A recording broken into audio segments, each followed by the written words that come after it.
ക്ഷേത്രങ്ങളിൽ മേൽവസ്ത്രം ധരിച്ചുള്ള പുരുഷന്മാരുടെ പ്രവേശനത്തിൽ നിലപാട് ഘടിപ്പിച്ച ശിവഗിരി മഠം ആവശ്യമുന്നയിച്ച് മഠത്തിന്റെ പോഷക സംഘടനയായ ഗുരുധർമ്മ പ്രചാരണ സഭ തിരുവിതാംകൂർ ദേവസ്വം ബോർഡ് ആസ്ഥാനത്തേക്ക് മറ്റന്നാൾ ആചാരണ പരിഷ്കരണ യാത്ര സംഘടിപ്പിക്കും. ചില ക്ഷേത്രങ്ങളിൽ വസ്ത്രങ്ങൾക്ക് മുകളിൽ മുണ്ടുടുക്കുന്ന ആചാരവും ഒഴിവാക്കേണ്ടതാണെന്ന് ഗുരുധർമ്മ പ്രചാരണ സഭ ചൂണ്ടിക്കാട്ടി.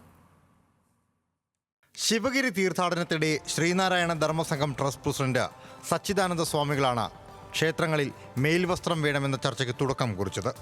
വേദിയിലുണ്ടായിരുന്ന മുഖ്യമന്ത്രി ആചാര പരിഷ്കരണത്തെ സ്വാഗതം ചെയ്തു.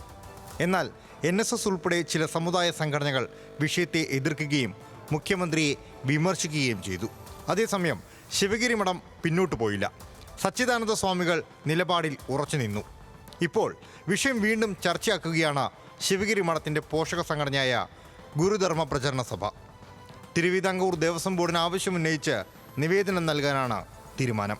ദേവസ്വം ബോർഡ് ഒരു സവർണ ജനതയുടെ അധികാര കുത്തകയാകാതെ മതപരിഷ്കരണത്തിൽ എല്ലാ സമുദായങ്ങൾക്കും തുല്യ പ്രാധാന്യം നൽകിക്കൊണ്ട് സംവരണം നടപ്പിലാക്കുവാനും ശിവഗിരി മഠത്തിൻ്റേത് സ്വാഗതാർഹമായ നിലപാടെന്നായിരുന്നു മുഖ്യമന്ത്രിയുടെ പ്രതികരണം. ശിവഗിരി ഇങ്ങനെയൊരു സമീപനം സ്വീകരിക്കുന്നു, ദേവസ്വം ബോർഡിനെ സമീപിക്കുന്നു എന്നുള്ളത് പത്രവാർത്ത വന്നിട്ടുണ്ട്. അത് മാതൃകാപരമായ നിലപാട് തന്നെയാണ്. ശ്രീനാരായണ ഗുരു എതിർത്ത പല കാര്യങ്ങൾ പോലും പുനഃസ്ഥാപിക്കുന്നുള്ള ശ്രമങ്ങൾ നടക്കുന്നുണ്ട്.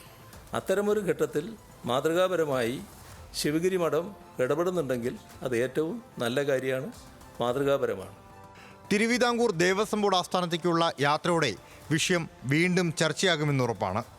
മേൽവസ്ത്രത്തിനൊപ്പം ക്ഷേത്രങ്ങളിൽ മറ്റു ചില പരിഷ്കരണങ്ങൾ കൂടി ഗുരുധർമ്മ പ്രചാരണ സഭ ആവശ്യപ്പെടുന്നുണ്ട്. ശബരിമലയിലേതുൾപ്പെടെ ശാന്തി നിയമനത്തിൽ സമുദായ പരിഗണന ഒഴിവാക്കണമെന്നാണ് ഒന്നാമത്തേത്.